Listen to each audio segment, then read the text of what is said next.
राम राम भाई सारे साथियों ने स्वागत है आपका हमारे YouTube channel Kaithal online hub में। साथियों, कैथल ऑनलाइन हब की टीम ने करंट अफेयर की सीरीज चलाई हुई है, तो इसी सीरीज में आज हम एक नई वीडियो लेके आए हैं। तो चलिए फिर वीडियो को शुरू करते हैं। तो पहला क्वेश्चन क्या कहता है, राज्य स्तरीय महर्षि कश्यप जयंती समारोह 2025 का आयोजन हरियाणा के किस जिले में किया गया है? तो ये हरियाणा के कैथल जिले में किया गया है। आगे बढ़ते हैं। पाकिस्तान ने औपचारिक रूप से जुलाई महीने के लिए संयुक्त राष्ट्र सुरक्षा परिषद की अध्यक्षता को संभाला है। तो पाकिस्तान ने यूएनसी की अध्यक्षता को संभाला है। इस बार पाकिस्तान उसका सदस्य देश बना है। तो बात करें यूएनसी की, यूनाइटेड नेशनल सिक्योरिटी काउंसिल की, तो इसमें 15 देश होते हैं सदस्य, जिसमें 10 तो टेम्परेरी होते हैं और 5 परमानेंट होते हैं। जो 5 परमानेंट देश हैं वो कौन कौन से है? अमेरिका, रूस, चीन, ब्रिटेन और फ्रांस। और जो 10 टेम्परेरी देश होते हैं वो उनका कार्यकाल समय अनुसार बदलता रहता है। तो अभी फिलहाल में Algeria, Denmark, Greece, Guyana, Pakistan, Panama, Korea गणराज्य, सियरा लियोन, स्लोवेनिया और सोमालिया, ये 10 देश है जो अभी टेम्परेरी है, इनका कार्यकाल चला हुआ है। तो बात करें संयुक्त राष्ट्र सुरक्षा परिषद यूएनसी की, तो इसमें कुल 193 सदस्य देश हैं। संयुक्त राष्ट्र सुरक्षा परिषद की स्थापना कब हुई थी? 1945 में हुई थी। संयुक्त राष्ट्र चार्टर द्वारा की गई थी। इसका मुख्यालय कहाँ पर है? न्यूयॉर्क में है। तो भारत ने पिछली बार वर्ष 2021 में 8वीं बार एक अस्थायी सदस्य के रूप में संयुक्त राष्ट्र परिषद का प्रवेश किया था। और कब तक रहा था? 2021 से 2022 तक परिषद में रहा था। अब आगे बात करें, केंद्रीय बंदरगाह, जहाजरानी और जलमार्ग मंत्री सर्बानंद सोनोवाल केंद्रीय बंदरगाह और जहाजरानी और जलमार्ग मंत्री है। तो इन्होंने पहली बार एशियन भारत क्रूज वार्ता का उद्घाटन किया है। भारत द्वारा आयोजित इस बैठक में एशियन के सभी सदस्य देश भाग ले रहे हैं। तो एशियन की इस बैठक में सभी सदस्य देश भाग ले रहे हैं। तो सर्बानंद सोनोवाल जो जलमार्ग मंत्री है, उन्होंने इसका उद्घाटन किया है। तो इसका मुख्य उद्देश्य समुद्री सहयोग को सुदृढ़ करना है, क्रूज कनेक्टिविटी को बढ़ाना और भारत प्रशांत क्षेत्र में सतत पर्यटन को बढ़ावा देना है। तो बात करें एशियन की, फुल फॉर्म में इसकी association of south east Asian Nations. तो ये क्या है? ये दक्षिण पूर्वी एशिया देशों का एक संगठन है जो एशिया प्रशांत के उपनिवेशी राष्ट्रों के बढ़ते तनाव के बीच राजनीतिक और सामाजिक स्थिरता को बढ़ावा देने के लिए स्थापित किया गया है। तो इसकी स्थापना कब हुई थी? 1967 में इसकी स्थापना हुई थी। स्थापना किसने की थी? घोषणा पत्र हुआ था, बैंकॉक घोषणा पत्र, जो जिस पर संस्थापक राष्ट्रों ने हस्ताक्षर किए थे, तब एशियन की स्थापना हुई थी। जो इसके संस्थापक राष्ट्र जिन्होंने इस पर हस्ताक्षर किए थे पत्र पर, वे कौन कौन थे? इंडोनेशिया, मलेशिया, फिलीपींस, सिंगापुर और थाईलैंड, ये संस्थापक देश है इसके।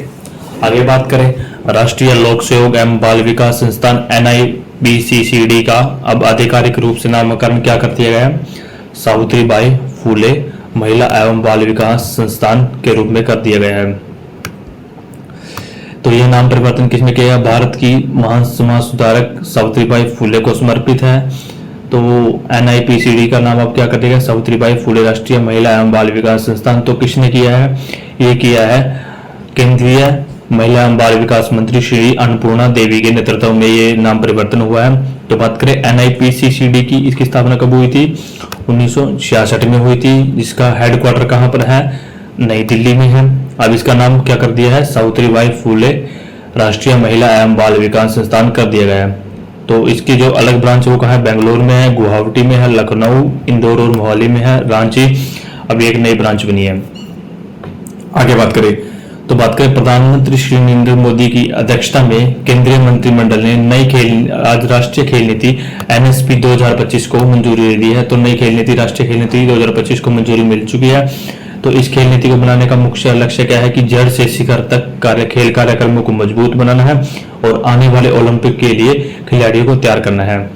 तो राष्ट्रीय शिक्षा नीति 2020 को भी इसमें कुछ इंक्लूड किया गया है। उसके अनुसार अब खेल को स्कूलों के पाठ्यक्रम में भी सम्मिलित किया जाएगा। तो इस नीति का मुख्य उद्देश्य भारत को एक स्वस्थ, जागरूक और सशक्त राष्ट्र के रूप में स्थापित करना है, जो विकसित भारत 2047 के दृष्टिकोण को मजबूती देता है। वीडियो में आगे बढ़ते हैं। तो भारत ने गुरुग्राम में शहरी स्थानीय निकाय अध्यक्षों का पहला राष्ट्रीय सम्मेलन आयोजित किया है। तो कहाँ हुआ है? भारत ने कहा कि क्या किया है सम्मेलन? गुरुग्राम में किया है।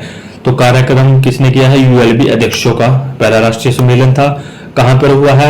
आईसीटी मानेसर गुरुग्राम हरियाणा में हुआ है। किसके द्वारा किया गया है? लोकसभा अध्यक्ष ओम बिरला के द्वारा इसका उद्घाटन किया गया है। और इसका मुख्य विषय क्या था? संवैधानिक लोकतंत्र और राष्ट्र को मजबूत बनाने में शहरी स्थानीय निकायों की भूमिका निर्माण करना। इसका मुख्य उद्देश्य है यूएलबी को सशक्त बनाना, सर्वोत्तम प्रथाओं को साझा करना, लोकतांत्रिक भागीदारी को बढ़ाना और विजन 2047 का समर्थन करना। तो आप इसमें ये याद जरूर होना है। तो किसके द्वारा उद्घाटन किया गया है? ये ओम बिरला के द्वारा गुड़गांव में हुआ है। पहला राष्ट्रीय सम्मेलन आयोजित किया गया है। अब आगे बात करें, हरियाणा में 1 मार्च 2027 से शुरू होगी हरियाणा जनगणना। डॉक्टर सुमिता मिश्रा को बनाया गया है नोडल अधिकारी। अब हरियाणा में अगली जनगणना कब होगी? वर्ष 2027 में की जाएगी, जिसके लिए एक तिथि कौन सी निर्धारित की गई है? 1 मार्च 2027। हरियाणा की जनगणना पिछली 2011 के अनुसार ही चल रही है। अभी 2021 में जनगणना होनी थी, लेकिन कोरोना के वजह से वो जनगणना नहीं हो पाई। तो अभी 2027 में हरियाणा की जनगणना होगी अगली। तो पिछली जनगणना के अनुसार हरियाणा में 25 बिलियन आबादी थी, और जो 2022-23 में 27 बिलियन को क्रॉस कर चुकी है। तो जनसंख्या की दृष्टि से देखें, हरियाणा का भारत में 18वां स्थान है। ये किसकी दृष्टि से है? 2011 की हरियाणा की जनगणना के अनुसार।